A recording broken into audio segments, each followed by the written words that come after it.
Hello everyone, I am Gaurav and you are watching my YouTube channel physics Pathshala. तो भाई जो आज का टॉपिक है it is for class 12। The chapter name is wave optics and the topic for today is special cases of YDSE। YDSE means Young's double slit experiment. तो Young's double slit experiment के बारे में already मैं आपको बता चुका हूं। उसके जो भी मैथमेटिकल फॉर्मूले थे वो सारे मैंने आपको बता दिए। फ्रिंज विड्थ क्या होती है और जो लीनियर पोजीशन है किसी फ्रिंज की from the central position of screen वहां से कितनी होती है, तो सारे फॉर्मूले मैंने आपको बताए थे। हल्का सा मैं आपको रिकॉल करवा देता हूं, उसके बाद स्पेशल केसेस हम पढ़ेंगे यंग्स डबल स्लिट एक्सपेरिमेंट के। तो मैंने आपको बताया था कि दो स्लिट्स हैं अपने पास, एक S1 थी और एक S2 थी,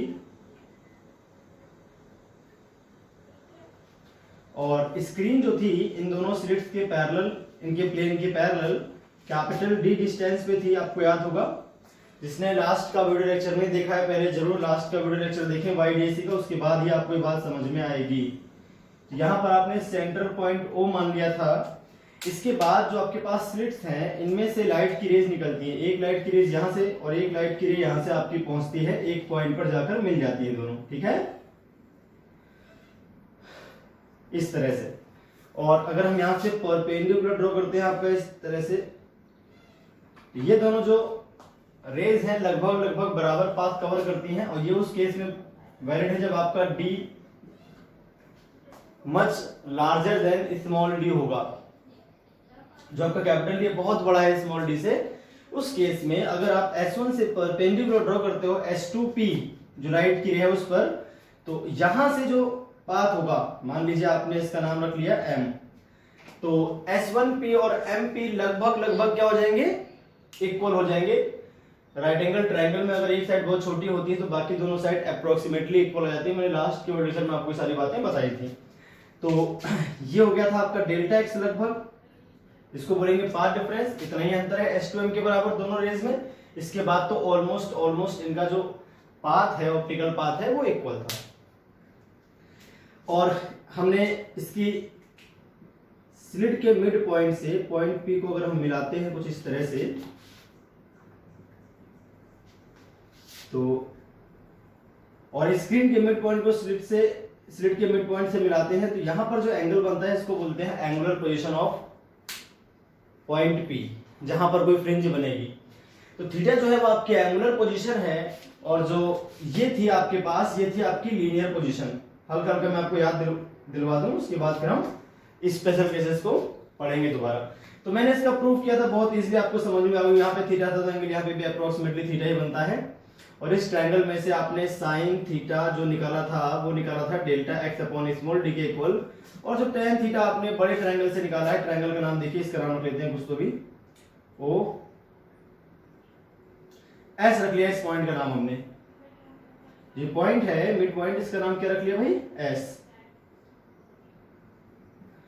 तो SPO में देखा जाए तो tan थीटा आपका y अपॉन कैपिटल D के इक्वल था। अगर थीटा स्मॉल था तो वहां से आपका आ गया था y is equal to D into delta x upon में स्मॉल d, ठीक है। डेल्टा x का मतलब पाथ डिफरेंस था आपका, डेल्टा x का मतलब क्या था भाई, पाथ डिफरेंस। तो S2P माइनस S1P के बराबर है आपका पाथ डिफरेंस। S2P पूरा पाथ और S1P पूरा पाथ, इसको बोलते हैं पाथ डिफरेंस डेल्टा x। और अगर यहां से देखा जाए तो किसके इक्वल आ रहा है, y small d upon capital D के। ये आपके पास फॉर्मूला था।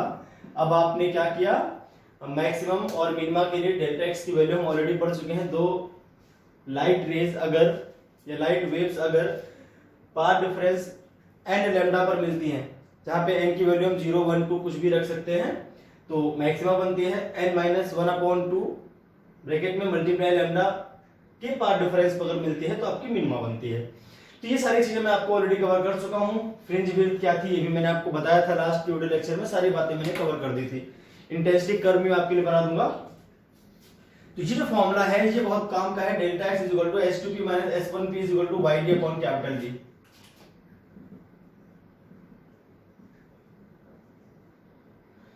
थीटा अगर आपका स्मॉल है तो उस केस में दोनों साइन थीटा और टेन थीटा बराबर होगी, दोनों इक्वल हो जाएंगे, तो वहां से y आपके पास ही आ गया था। अगर हम डेल्टा एक्स देखें तो डेल्टा एक्स आपके पास ही आ गया था, डेल्टा एक्स इक्वल टू आ जाएगा y small d upon capital D, ठीक है भाई, इस तरह से।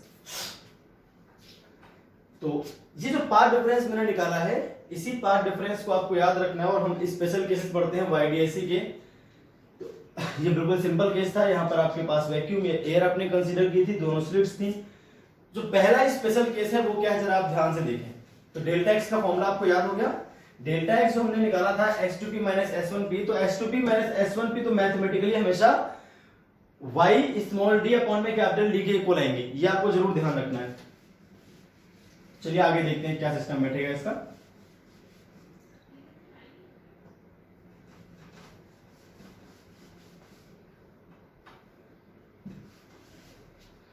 नंबर फर्स्ट केस करते हैं।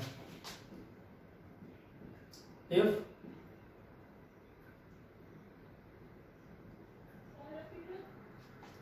whole system is immersed in a liquid of refractive index mu,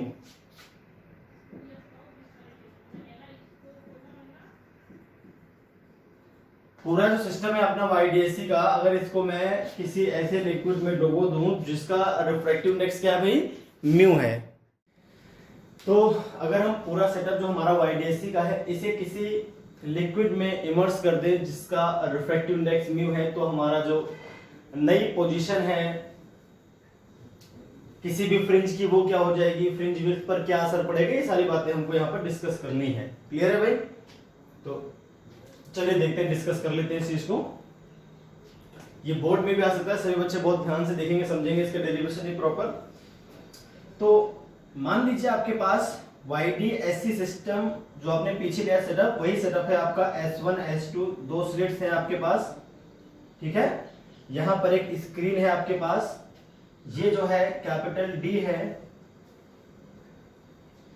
और इधर जो आपने ले रखा है स्मॉल d ले रखा है, ठीक है भाई।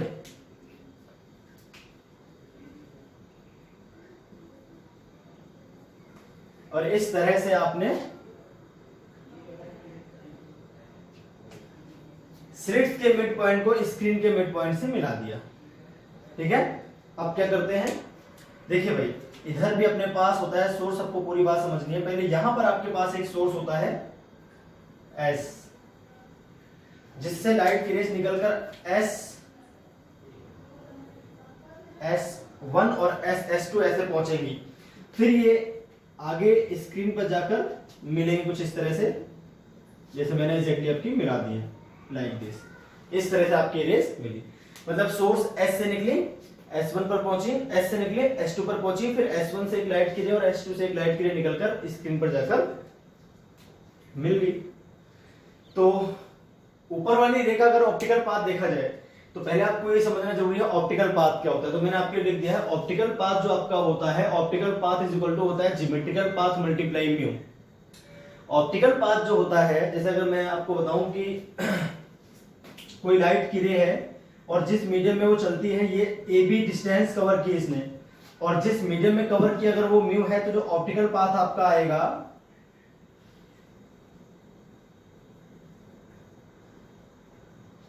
ये आ जाएगा आपका म्यू इंटू AB। क्या आ जाएगा भाई? Mu into AB। क्लियर है? तो ऑप्टिकल पाथ का मतलब होता है चली गई एक्चुअल डिस्टेंस यानी ज्योमेट्रिकल पाथ और मल्टीप्लाई रिफ्रैक्टिव इंडेक्स, जिस मीडियम में वो ज्योमेट्रिकल डिस्टेंस कवर की गई है वो मीडियम का रिफ्रैक्टिव इंडेक्स। तो आपको ध्यान रखना ऑप्टिकल पाथ इस तरह से होता है।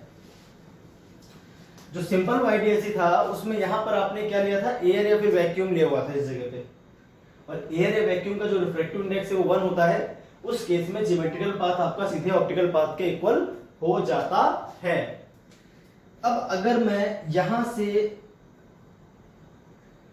पॉइंट P यहां पर मान के इसको मिला दूं, दोनों स्लिट्स के मिड पॉइंट को पॉइंट P से मिला दें, इस जगह अगर एंगल थीटा ले लिया जाए, मैंने एक परपेंडिकुलर ड्रॉ कर दिया, तो यहां पे लगभग लगभग एंगल आपका थीटा आ जाएगा, और इस परपेंडिकुलर का नाम मैंने S2M रख दिया। तो पहले तो आप एक बात समझ लो,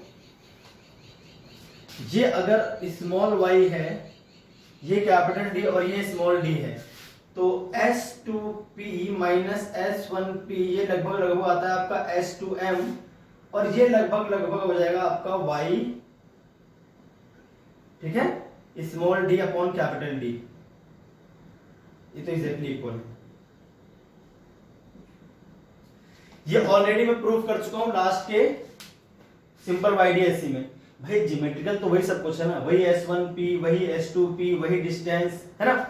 तो अगर हम S2P माइनस S1P की बात करें तो जो परपेंडिकुलर के बाद ये लगभग इक्वल डिस्टेंस है, जो अंतर आएगा इन दोनों का वो लगभग लगभग ये आएगा S2M। अगर कैपिटल D आपका बहुत बड़ा होता है स्मॉल d से, ये तब होता है जब आपका कैपिटल D स्मॉल d से बहुत बड़ा हो, तो आपको इस तरह से मिलेगा कि S2P माइनस S1P क्या है, अप्रोक्सीमेटली इक्वल है S2M के, जो कि इक्वल है YT अपॉन कैपिटल D के। तो एक तो ये बात आपको ध्यान रखनी है। इसके अलावा SS1 ये सीधे इक्वल है किसके, SS2 के। अब आपने क्या किया, यहां पर कोई रिफ्रैक्टिव इंडेक्स मान लीजिए आपने म्यू भर दिया इस जगह, ये पूरा जो जगह स्पेस है यहां पर आपने लिक्विड भर दिया जिसका रिफ्रैक्टिव इंडेक्स क्या है, मान लीजिए म्यू है जिसका रिफ्रैक्टिव इंडेक्स, ठीक है। इस तरह से आपने एक लिक्विड भर दिया यहां पे, ठीक है, पूरे स्पेस में। इधर भी चाहो तो आप इधर भी भर सकते हो, कोई अलग भी रिफ्रैक्टिव इंडेक्स भर सकते हो, सेम भी भर सकते हो, आपकी मर्जी। जैसे मैंने मान लीजिए यहां पर म्यू2 कर दिया और इस जगह जो है वो म्यू1 भर दिया इस स्पेस में, ऐसे कर दिया। दो अलग अलग लिक्विड्स मैंने स्लिट के इधर अलग, स्लिट के इधर अलग, इस तरह से लगा दिए। अब हम देखते हैं ऑप्टिकल पाथ डिफरेंस क्या आएगा between rays. Optical path difference between rays. अगर ऑप्टिकल पाथ डिफरेंस रेज के बीच का देखा जाए तो उस केस में क्या कहानी बनेगी, जरा पहले वो आप समझ लो। तो ऑप्टिकल पाथ को हम मान लेते हैं डेल्टा एक्स। क्या मान लिया मैंने, डेल्टा एक्स मान लिया। और चाहे कुछ भी आप चाहे तो कुछ भी रिफ्रैक्टिव इंडेक्स भर दो, कुछ भी कर दो, लेकिन जब दो रेज एन लैम्डा के पाथ डिफरेंस पे मिलेंगी तो मैक्सिमा बनेगी, एन माइनस 1/2 लैम्डा पर मिलेंगी तो मिनिमा बनेगी, ठीक है। वो तो आपका वैलिड है सुपरपोजिशन प्रिंसिपल से, जो ऑलरेडी हम कवर कर चुके हैं। क्लियर है भाई। पाथ डिफरेंस किस तरह से निकालोगे जरा आप ध्यान से देखो और सुनो। पहले हम नीचे वाली रे का देखते हैं। तो नीचे वाली रे जो है वो इस तरफ चल रही है म्यू1 रिफ्रैक्टिव इंडेक्स में, और डिस्टेंस कवर करी है उसने SS2, तो म्यू1 मल्टीप्लाई SS2। ऑप्टिकल पाथ यहां से लेकर यहां तक का ज्योमेट्रिकल डिस्टेंस मल्टीप्लाई म्यू1, इसको बोलते हैं ऑप्टिकल पाथ। और केवल ज्योमेट्रिकल पाथ देखें तो SS2 है, जो कि आपका SS1 के इक्वल भी है। अब इसके बाद देखिए यहां से देखो नीचे वाली रे इधर आई इधर गई, दोनों रेज जो है अपनी ऐसे और ऐसे। अब S2P जो डिस्टेंस कवर हुई है वो म्यू2 में कवर हुई है, तो इसको हम कर देंगे म्यू2 मल्टीप्लाइड बाई S2P। क्लियर है। तो इसका पूरा ऑप्टिकल पाथ आ गया नीचे वाली रे का। और ऊपर वाली रे का अगर ऑप्टिकल पाथ देखा जाए तो वो आपका आ जाएगा माइनस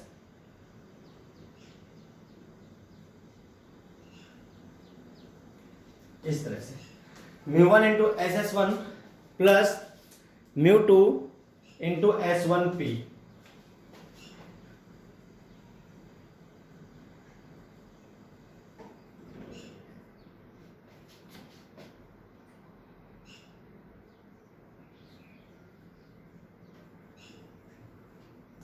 तो ये आ गया आपका म्यू1। मैंने जिनमें जिनमें म्यू1 था उनमें से कॉमन ले लिया, और जिनमें जिनमें म्यू2 था उनमें से म्यू2 कॉमन ले लिया। SS2 और आपका SS1 इक्वल है, इसलिए यहां पर क्या आ जाएगा 0। देखिए यहां से इस जगह से, ये तो हम ऑलरेडी जानते हैं, ये तो ज्योमेट्रिकली मैथमेटिकली प्रूफ किया जाएगा। यहां से इसका ऑप्टिकल पाथ से कोई लेना देना नहीं है। आप यहाँ पे कोई भी रिफ्रैक्टिव इंडेक्स इंसर्ट करा दो, लेकिन डिस्टेंस जो है आपकी वो तो वही रहेगी ना, वो थोड़ी ना बदलेगी। S2P नाम तो S2P रहेगा ना। ज्योमेट्रिकली तो मैं ये प्रूफ कर सकता हूँ, जैसे मैंने पीछे प्रूफ किया था, तो इसको बार बार प्रूफ नहीं करूंगा मैं।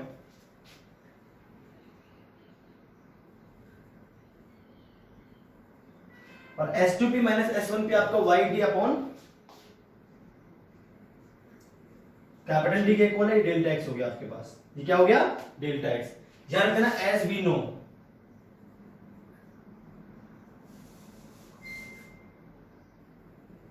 ये तो हम पीछे कर चुके हैं इसलिए मैं डायरेक्ट लिख दिया है, इसको मैं प्रूफ नहीं कर रहा बार बार। इसने ये प्रूफ नहीं देखा है, वो पहले YDSC जो हमने लास्ट के वीडियो लेक्चर में कवर किया, उसे जरूर देख लें।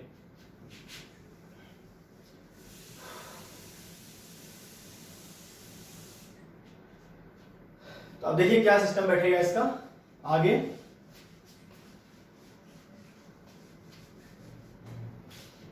डेल्टा एक्स यहां से जो आपके पास आ गया है पाथ डिफरेंस, वो आ गया आपको कुल मिला के mu two y small d upon capital D.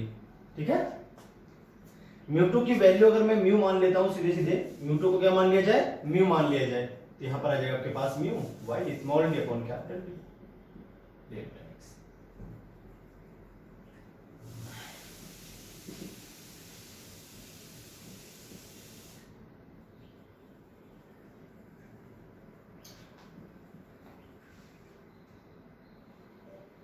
तो ये आपकी आ जाएगी नई linear position for a fringe जो कि पी पॉइंट पर बन रही है। अगर पी पॉइंट पर जो फ्रिंज बन रही है ये मैक्सिमम होती है, नंबर फर्स्ट।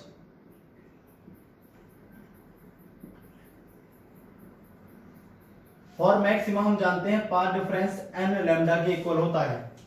तो अगर हम पाथ डिफरेंस को एन लैम्डा पुट कर देते हैं मैक्सिमा के लिए, तो उस केस में क्या आ जाएगा आपके पास,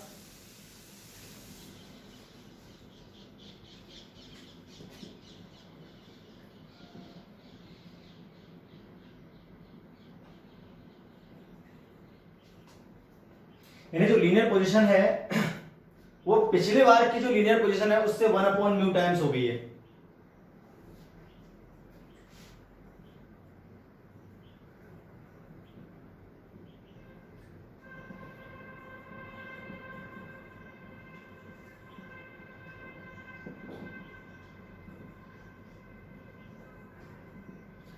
मिनिमा के लिए जो पाथ डिफरेंस होता है डेल्टा एक्स वो होता है n माइनस 1/2 लैम्डा। तो nth मिनिमा जो बनेगी आपकी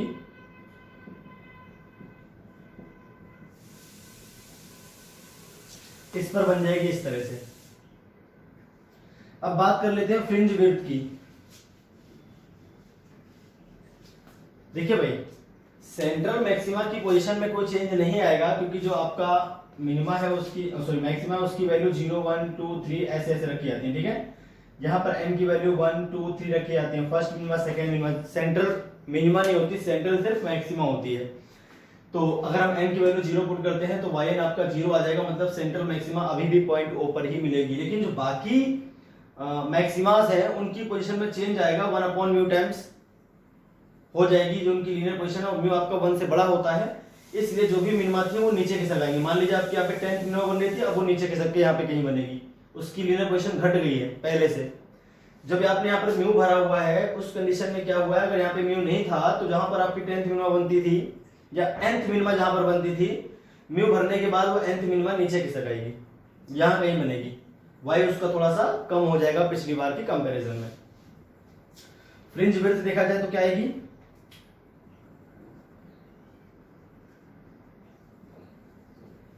फ्रिंज विड्थ का फॉर्मूला हम जानते हैं, बीटा इज इक्वल टू क्या होता है भाई, किन्हीं भी दो मिनिमा या किन्हीं भी दो मैक्सिमा को अगर हम माइनस कर देते हैं कंसेक्यूटिवली लगातार, तो yn माइनस yn माइनस 1।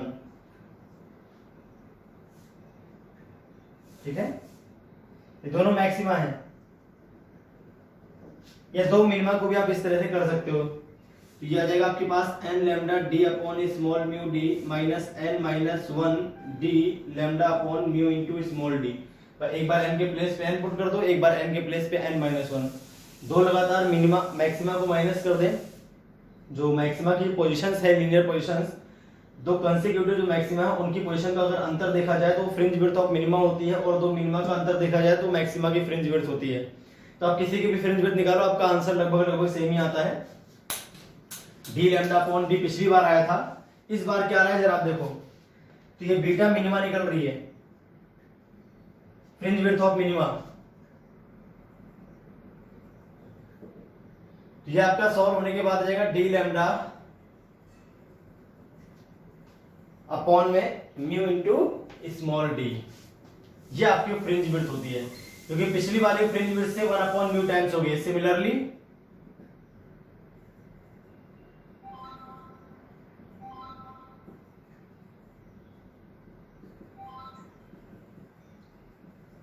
इस तरह से आ जाएगा। ठीक है। अब पूरा क्या क्या चेंजेस आया वो मैं लिख रहा हूं यहां पे। Hence when YDSC setup is immersed in a liquid of refractive index mu,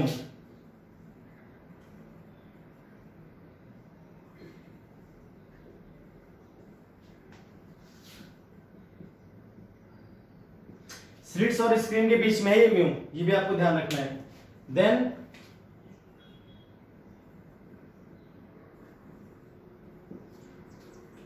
जो पोजीशन है आपकी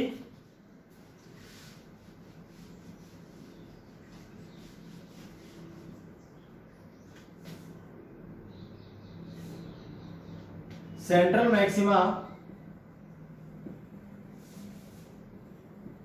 remains unchanged, but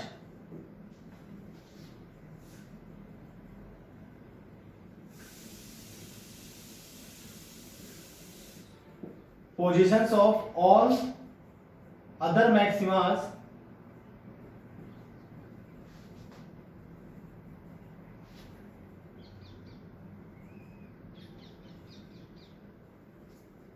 decreases। ठीक है। And fringe width become 1/μ times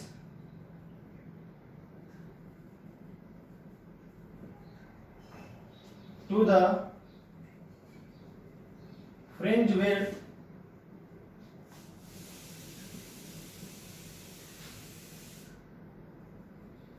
in case of air or vacuum between slits and screen।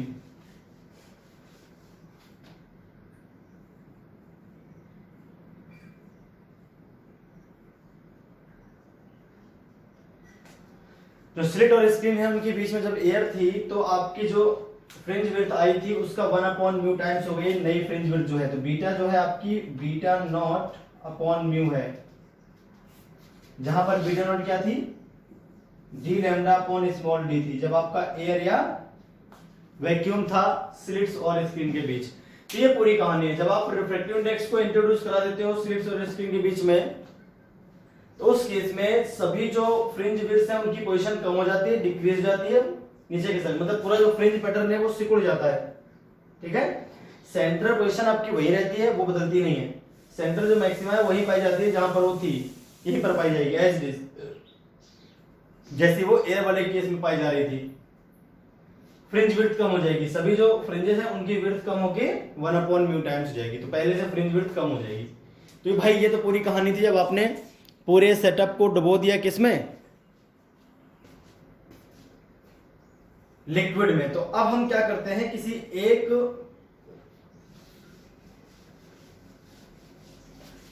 Slit के सामने glass slab को introduce कराते हैं।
तो जो नंबर सेकेंड केस है, effect on YDSE pattern when a glass slab is introduced before A slit.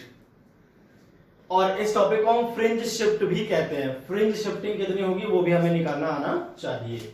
चलिए भाई देखते हैं कैसे होगा ये सॉल्यूशन।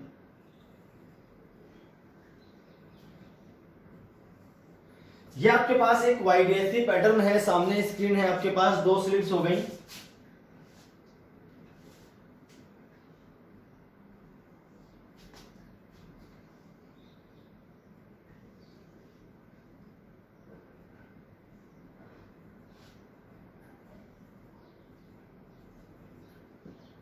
दोनों लाइट की रेज यहां पर आपकी मिल गई है।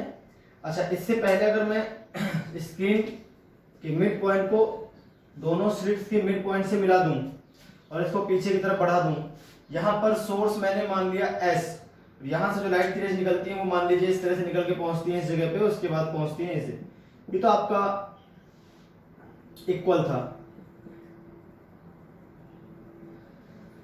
तो जैसे हम जानते हैं पहले से वो हम कर लेते हैं। यहां से अगर हम एक परपेंडिकुलर ड्रॉ करते हैं तो हम हर बार ये करते हैं, M नाम रख लेते हैं इसका,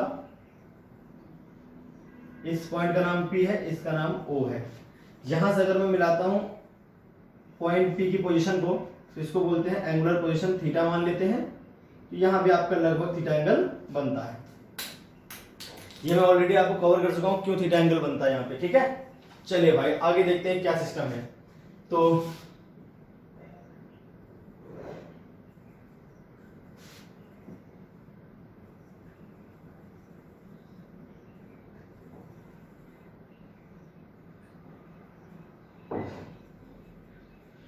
हमने ऑलरेडी प्रूफ कर दिया था कि जो आपका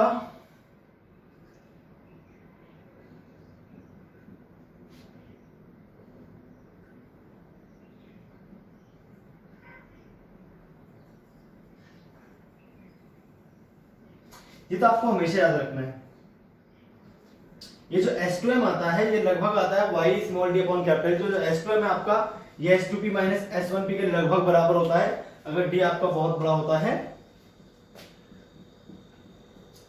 स्मॉल d से। तो और सारे केसेस हम तभी के लिए पढ़ रहे हैं जब आपका कैपिटल D बहुत बड़ा है स्मॉल d से, स्क्रीन बहुत डिस्टेंस पे, इन दोनों के बीच डिस्टेंस काफी कम है। एक तो ये चीज होती है। एंड ज्योमेट्रिकली आपका जो SS1 है वो SS2 के इक्वल है। नाउ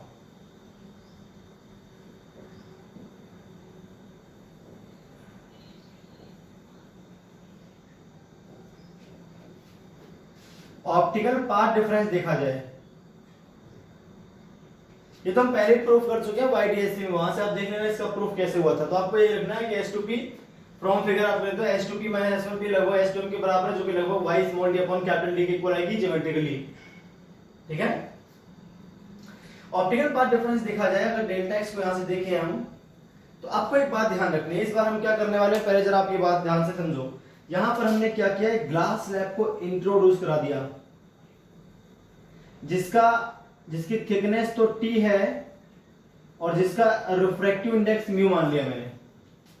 ये जो ग्लास स्लैब है इसको मैंने इंट्रोड्यूस करा दिया किसी एक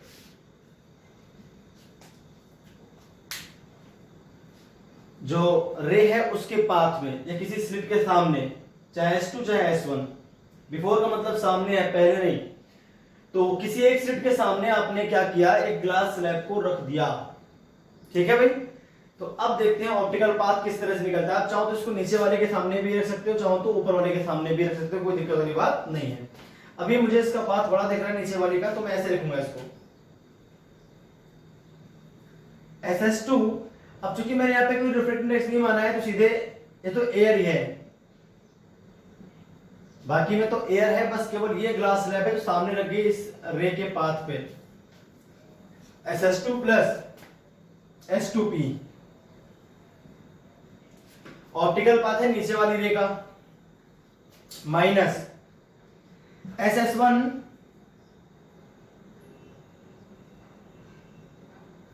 प्लस, अब देखिए SS1 तो सीधा हो गया एयर में। अब देखिए S1P ये पूरा एयर में नहीं है, इसमें से T जो है वो म्यू रिफ्रैक्टिव इंडेक्स में चला गया है।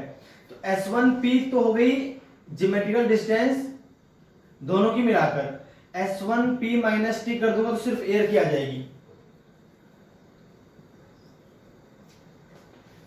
SS1 एयर में, S1P माइनस टी तो एयर में हो गई ना, तो यानी ये यहां से लेकर आगे की और इसके पीछे वाली इतनी छोड़ दी है मैंने, टी थिकनेस छोड़ दी है। टी थिकनेस किसमें चला गया है? ये टी थिकनेस इसने चली है म्यू रिफ्रैक्टिव इंडेक्स में, तो टी दूरी मल्टीप्लाई रिफ्रैक्टिव इंडेक्स, इसमें ऑप्टिकल पाथ कितना है, और एयर में तो ऑप्टिकल पाथ हम जानते हैं सीधे ज्योमेट्रिकल डिस्टेंस ही होती है, तो S1P माइनस टी ये आपका पूरा ऑप्टिकल पाथ है नीचे वाली रेखा, किसका? सॉरी नीचे नहीं, ऊपर वाली रेखा। S1 एयर में, S1P माइनस टी करूंगा तो एयर में निकल आएगी, बाकी जो टी दूरी चली गई वो किसमें चली गई? ग्लास स्लैब में, तो mu into T glass slab का ऑप्टिकल पाथ प्लस एयर का ऑप्टिकल पाथ हो गया S1P माइनस टी, और इधर से देखें तो SS1 भी एयर में ही चला गया है। तो ये पूरा आपका ऑप्टिकल पाथ दोनों का डिफरेंस कर दिया, ऑप्टिकल पाथ डिफरेंस आ गया। यहां से अगर हम देखें SS2 माइनस SS1 एक ब्रैकेट में लिख दो,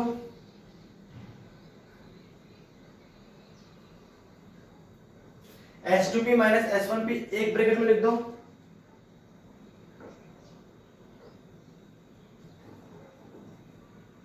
इनको एक साथ लिख लो इस तरह से जैसे मैंने लिखा हुआ है। इस माइनस को अंदर भेजो तो बिल्कुल ऐसा बन जाए जैसे मैंने किया हुआ है एग्जैक्टली। इसके साथ इसको लिख दिया, इसके साथ इसको लिख दिया, बाकी जैसा मैंने लिखा हुआ है वैसे आपको भी लिखना है।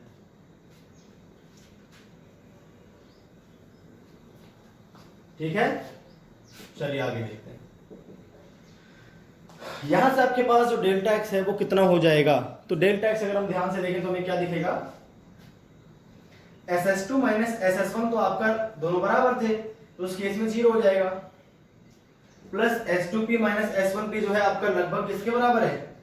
Y small d upon capital D के इक्वल है। ज्योमेट्रिकली हम प्रूव कर सकते हैं। ये कैसे प्रूव किया था वो आप जाके पीछे देखना। अच्छा, पाथ डिफरेंस आपका S2M नहीं है, पाथ डिफरेंस को आप डेल्टा एक्स से लिखोगे। S2M तो एक लेंथ है जो कि हमेशा इसके बराबर आएगी, Y small d upon capital D के इक्वल आएगी, उसमें कोई दो राय नहीं है। ठीक है,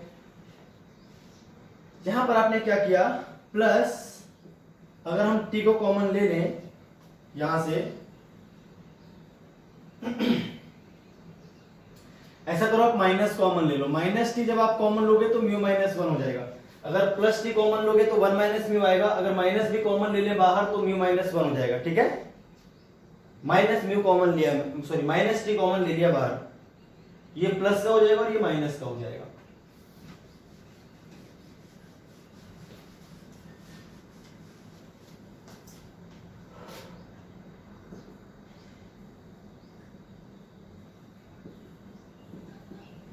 तो जो नई लीनियर पोजीशन है, अच्छा y था क्या? y था आपका o से लेकर p तक के डिस्टेंस, जो मैंने y लिखा था वो o से लेकर p तक के डिस्टेंस, यानी linear position of any point p जहां पर दोनों रेज मिलती हैं फ्रॉम सोर्स s जो निकल रही हैं।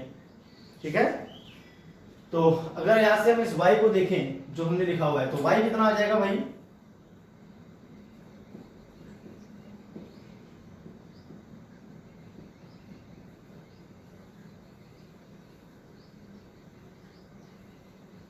इस तरह से आ जाएगा आपके पास ये y।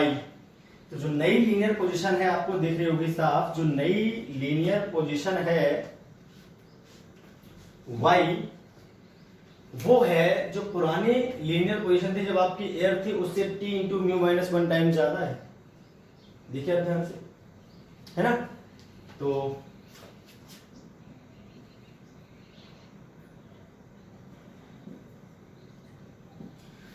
अगर हम nth मैक्सिमा की बात करें इस बार, तो हम nth मैक्सिमा के लिए जानते हैं जो पाथ डिफरेंस है आपका nth मैक्सिमा के लिए path difference delta x must be equal to n lambda, वो तो आपका फिक्स्ड है। पाथ डिफरेंस जब n लैम्डा होगा तभी आपकी मैक्सिमा बनेगी। तो ये पोजीशन ऑफ किसी पॉइंट की, जहां पर अगर मैक्सिमा आप मानते हो कि पॉइंट p पर आपकी मैक्सिमा बनती है,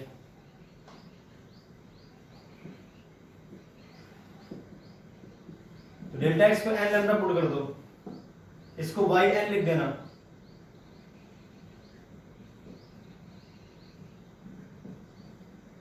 ये आपकी नई पोजीशन आ गई किसकी? nth मैक्सिमा की। ये क्या है आपकी नई पोजीशन ऑफ nth मैक्सिमा है। क्लियर है भाई?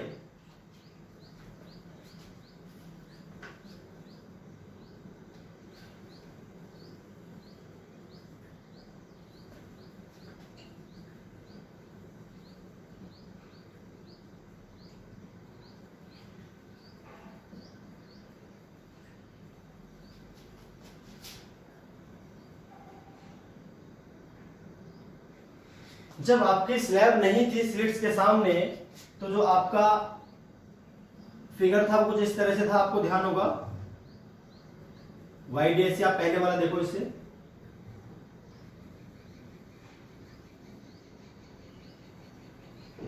ये थी आपका Y, ये था आपका मान लीजिए पॉइंट P, ये था मान लीजिए आपका S1, ये था मान लीजिए आपका S2, पीछे आपका सोर्स S था, इससे बराबर दूरी से लाइट की रेस चल के आई थी ऐसे और ऐसे। ठीक है, ये फिगर था आपका पिछली बार जो मैंने एग्जैक्टली बना दिया अभी।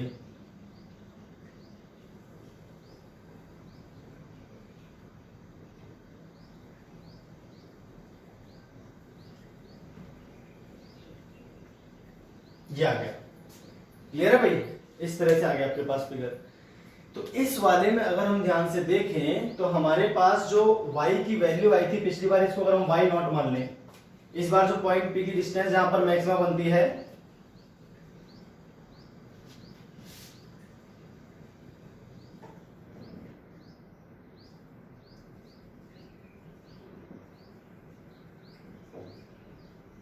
इसको y नॉट मान लेते, तो y नॉट क्या आई थी आपकी, आपको याद होगा d into n lambda upon में स्मॉल d आई थी, आप पीछे आके चेक कर सकते हो।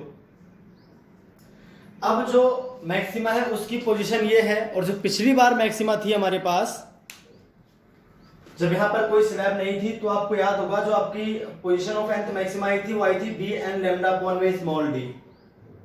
अब नई nth मैक्सिमा कहां बन रही है, इस पोजीशन पे बन रही है। तो nth मैक्सिमा की शिफ्टिंग कितनी हो गई है,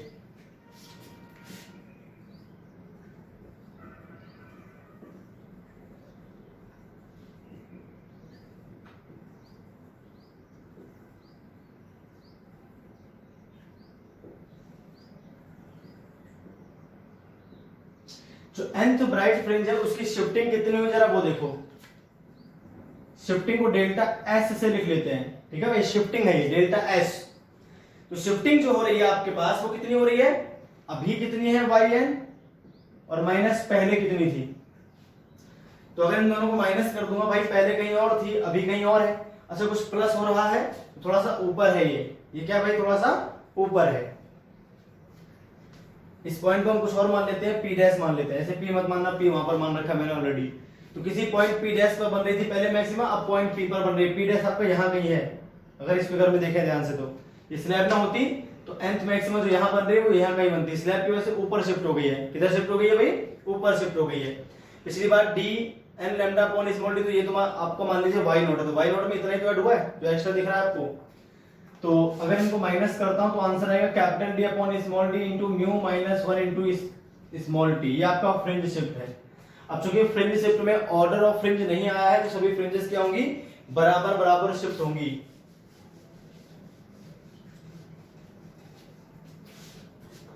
as fringe shift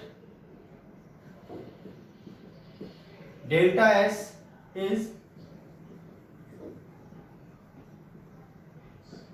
independent of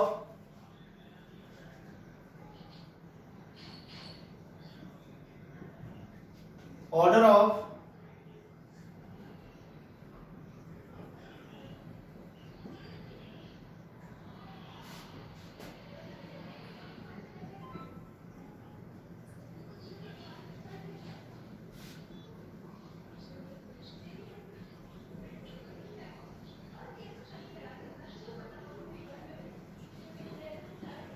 shifting जो होती है सभी फ्रिंजेस की वो सेम होती है। और देखिए इसमें क्या है, ऊपर की तरफ शिफ्ट हुई है, ये पॉजिटिव आ रहा है मतलब ऊपर चला गया। जो nth फ्रिंज यहाँ थी पहले, अब वो यहाँ कहीं बन रही होगी। जब आपका स्लैब नहीं थी तो nth फ्रिंज यहाँ कहीं बन रही थी, अब थोड़ा सा ऊपर पहुंच गई। शिफ्टिंग ऊपर की तरफ होती है, यानी जिस स्लिट के सामने आप स्लैब रखोगे उस डायरेक्शन में। जैसे मिड लाइन है, अगर ऊपर रखी है तो इस मिड लाइन से ऊपर चली जाएगी, नीचे की तरफ स्लैब रखी है तो मिड पॉइंट से नीचे की तरफ आ जाएगी आपके पास। ठीक है,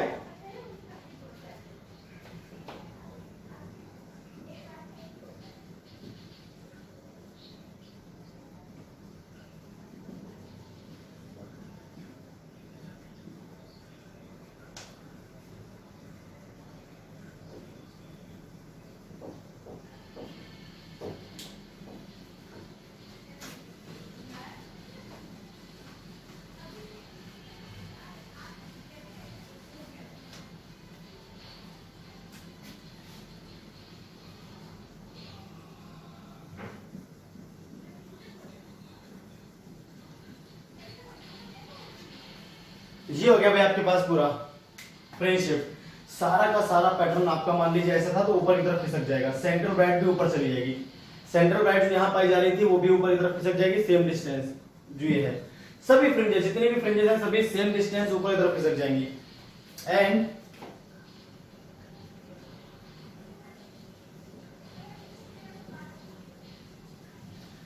direction of shifting is towards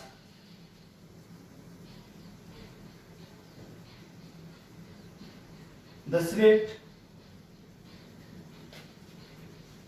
before which slab is introduced।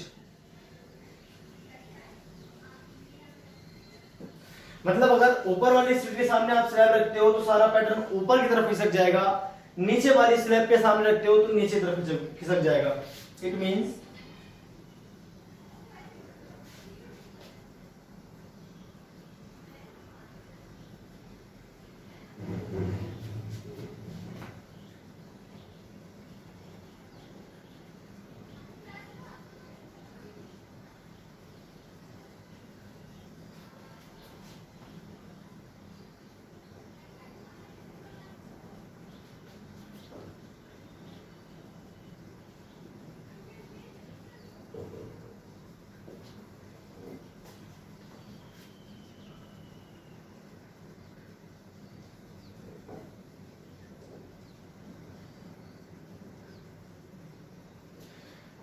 अगर आपने स्लैब को ऊपर वाली स्लिट के सामने रखा है तो सारा का सारा फ्रिंज पैटर्न ऊपर की तरफ खिसक जाएगा, मतलब सेंटर बेड जो यहां बन रही थी वो ऊपर बनेगी, फिर फर्स्ट मैक्सिमा ऐसे करके बनेगी और सेम डिस्टेंस सारे के सारे आपके जो फ्रिंजेस है वो खिसकेंगे सेम डिस्टेंस जो कि इसके बराबर रहेगी। और अगर नीचे वाली स्लैब के सामने, नीचे वाले स्लिट के सामने आप स्लैब रखते हो तो उस केस में सभी की सभी जो फ्रिंजेस है वो नीचे की तरफ खिसक जाएंगी through the same distance d by t into mu minus 1 into t।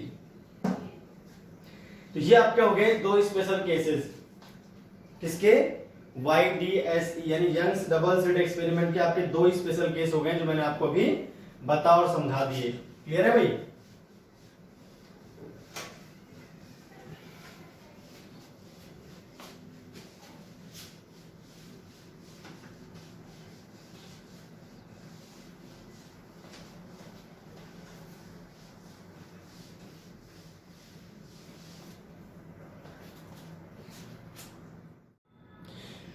तो जो नेक्स्ट है आपका नंबर थर्ड केस, उसमें क्या है,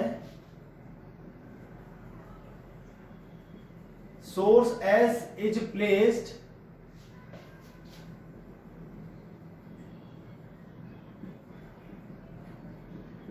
जस्ट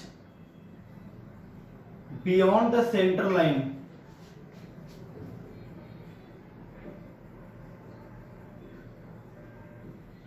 कुछ इस तरह से आपका फिगर होगा जैसा मैं आपको बताता हूं इस बार। मान लीजिए ये आपके पास दो स्लिट्स हैं S1 S2, ये होगी सामने आपकी स्क्रीन। इन दोनों स्लिट्स के मिड पॉइंट को सेंट्रल से स्क्रीन के सेंटर पॉइंट से मिला दें और इसको एक्सटेंड कर दें पीछे की तरफ भी। ये होती है आपकी सेंट्रल लाइन। क्या होती है भाई? सेंट्रल लाइन होती है आपके पास, ये जो मैंने बना दी है। अब सोर्स में यहां पे रखा करता था ऐसा वैसा सेंट्रल लाइन पे, अगर मैं थोड़ा सा ऊपर रख दूं थोड़ा सा नीचे रख दूं तो क्या होगा, ये आपका सोर्स ऐसे इस बार, तो यहां से लाइट की रे चलेगी ऐसे और यहां से चलेगी इस तरह से, उसके बाद दोनों जाके यहां पर मिलती है मान लीजिए पॉइंट पी पर, ठीक, पॉइंट पी पर दोनों जाके मिलती है।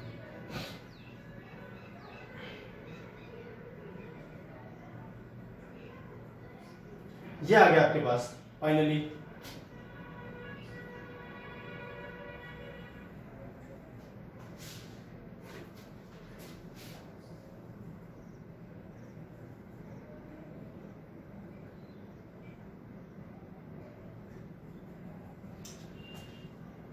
तो पिछली बार क्या था, जब सोर्स आपका सेंट्रल लाइन पे था तो इधर से पाथ डिफरेंस कैंसिल हो गया था, केवल इधर इधर का ही पाथ डिफरेंस काउंट हो रहा था।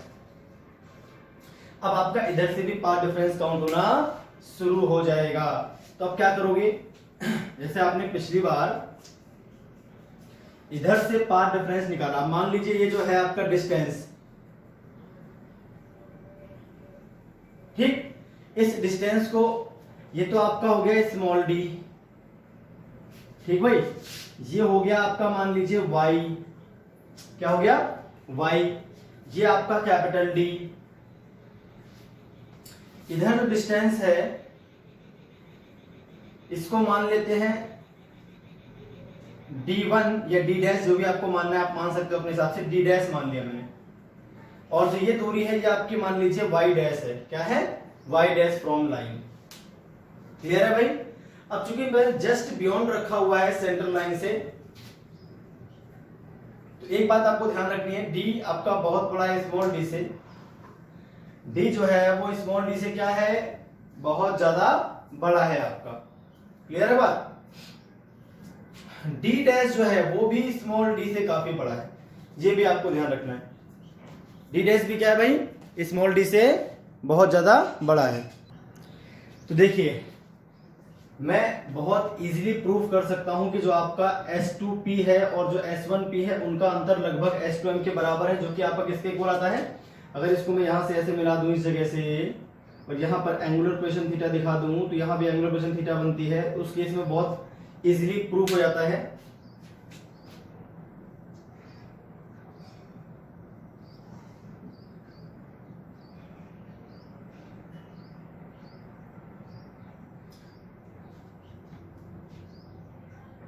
कि जो आपका S2P माइनस S1P है, मैं प्रूफ नहीं करूंगा इसका, मैं ऑलरेडी कर चुका हूं, आप फर्स्ट वीडियो लेक्चर में देखो जाके।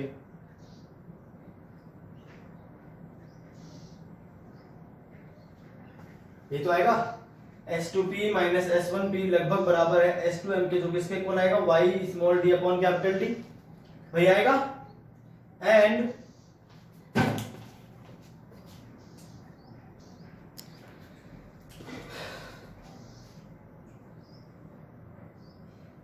अब देखिए जैसे आपने ये स्क्रीन मानी है और ये स्लिट्स मानी है, दो लाइट की रेज ऐसे आपने कर दी, ऐसे ही आप इमेजिन करो यहां पे कोई स्क्रीन है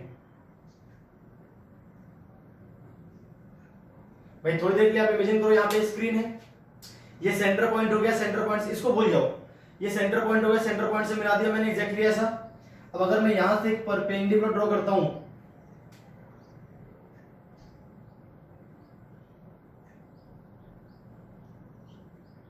इस तरह से, और D डैश आपका बहुत बड़ा है स्मॉल d से, तो उस केस में ये दोनों जो पाथ है वो लगभग बराबर हो जाएंगे, केवल इतने का अंतर आएगा। इसको मान लेते हैं M डैश या N मान लेते हैं, N मान लिया मैंने, है ना। जैसे आपने इधर ये चीज दिखा रखी है पीछे, ये इसके इक्वल आता है। सिमिलरली आप यहां मान लो ये स्क्रीन थी, दो स्लिट से दोनों आके यहां पर मिली इस तरह से सेंटर पोजीशन से Y डैश दूरी पर, तो हम बहुत इजीली प्रूव कर सकते हैं कि जो S2S और S1S है ये लगभग S2N के बराबर है, अगर ये वाला केस वैलिड है तो।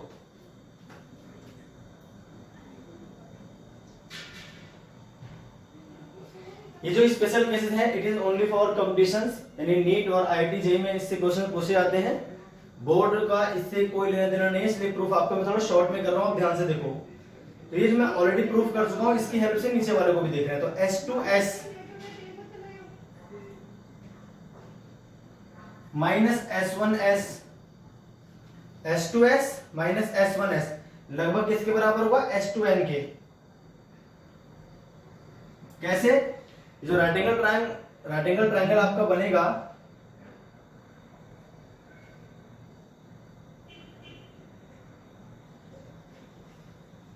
राइट एंगल ट्रायंगल आपको दिख रहा है इस जगह, इस राइट एंगल ट्रायंगल में ये बहुत छोटा होगा, बाकी दोनों रेस बहुत बड़ी होगी, क्योंकि D डैश आपका स्मॉल d से काफी बड़ा है। फिगर में आपको भले बड़ा दिख रहा हूं, मैंने यहाँ पे कंडीशन लिख दी है। तो ये दोनों राइट की रेस इसे कंपैरिजन में बहुत बड़ी है, दोनों अप्रोक्सीमेटली इक्वल हो जाएंगी। राइट एंगल ट्रायंगल में अगर एक साइड बहुत छोटी होती है तो बाकी दोनों साइड अप्रोक्सीमेटली इक्वल आती हैं, तो उस केस में ये आपका हो जाएगा। और ये इजीली हम प्रूव कर सकते हैं, जैसे यहाँ पर हमने देखा Y small d upon capital D आया था, तो यहाँ पर Y dash small d upon capital D dash आ जाएगा। क्लियर है भाई? इस तरह से आपके पास ये आ जाएगा। नाउ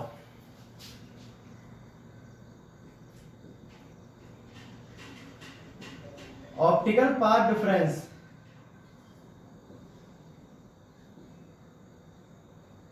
बिटवीन रेज, इन दोनों रेज के ऑप्टिकल पाथ को देखा जाए, अगर हम ऑप्टिकल पाथ देखें तो नीचे वाली जो रे है वो S से चलकर S2 तक आती है प्लस S2P, इसका देखें तो SS1 प्लस S1P, ये हो जाएगा आपके पास SS2 minus SS1 plus S2P minus S1P।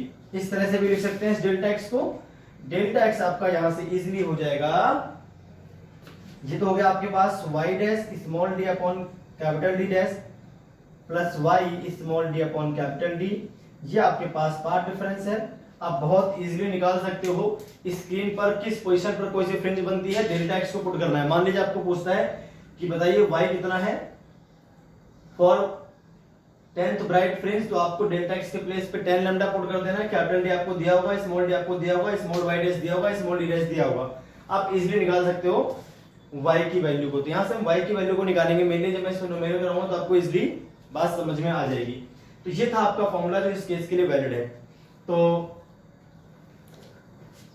यहां तक आई होप आपको पूरी बात समझ में आ गई होगी किस किस तरह से मैंने क्या क्या इसमें कर रखा है। तो ऑलरेडी वीडियो लेक्चर काफी लंबा हो चुका है, तो अभी आपके कुछ स्पेशल केसेस रह गए हैं जिनको मैं नेक्स्ट वीडियो लेक्चर में कवर करूंगा। तो आज जो मैंने 3 स्पेशल केस कवर किए, जिसमें एक था आपका YDSC में हमने इमर्स कर दिया, बीच में लिक्विड, स्लिट और स्क्रीन के बीच में कोई लिक्विड इंट्रोड्यूस करा दिया, उसकी वजह से आपकी सेंट्रल ब्राइट फ्रिंज वही थी, बाकी सारा पैटर्न खिसक गया था, फ्रिंज विड्थ 1/μ टाइम्स हो गई थी। फिर किसी एक स्लैब के सामने मैंने ग्लास स्लैब को इंट्रोड्यूस कराया, उसकी वजह से फ्रिंजेस थी उनकी शिफ्टिंग हो गई ऊपर या नीचे। अगर आप सामने इसके रखते हो तो ऊपर हो जाती है, नीचे वाले के सामने ग्लास स्लैब रखते हो तो नीचे हो जाती है, ठीक है। और तीसरा केस जो मैंने आपको कराया जिसमें आपका जो सोर्स था S वो सेंट्रल लाइन के ऊपर या जस्ट नीचे है, y डैश ऊपर या y डैश नीचे होगा, तो उस केस में आपका जो पाथ डिफरेंस है वो इस तरह से निकलेगा और इसलिए आप यहां से y की वैल्यू निकाल सकते हो। आपको इसमें y dash d dash small d capital D दे देगा, आपको y पूछेगा और डेल्टा एक्स आपका ऑलरेडी फिक्स होता है, जिसके मान लिया आपको पूछा 10th ब्राइट फ्रिंज के डेल्टा एक्स आपको 10 लैम्डा लगाना है। 5th ब्राइट फ्रिंज की बात करेगा तो 5 लैम्डा लगा देना है।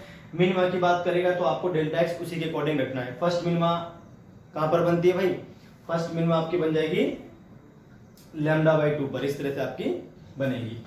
तो जो भी चीज पूछेगा आपको इसलिए, अब पूछता है सेंट्रल ब्राइट फ्रिंज कहां बनेगी, तो सेंट्रल ब्राइट फ्रिंज कहां बनेगी, डेल्टा एक्स को आप 0 पुट कर दो। For central bright delta x करना है आपको 0 पुट कर देना है, डेल्टा एक्स 0 पुट करते आपका y निकल आएगा, सब कुछ दे रखा हुआ आपको, ठीक है। तो माइनस का मतलब अगर y की वैल्यू माइनस क्या है तो नीचे बन रहा है, y की वैल्यू प्लस क्या है मतलब ऊपर जा रहा है, सिंपल है बिल्कुल, क्लियर है। आपको इस तरह से करना है हमेशा, y की वैल्यू प्लस में आई तो ऊपर, माइनस में आई तो नीचे।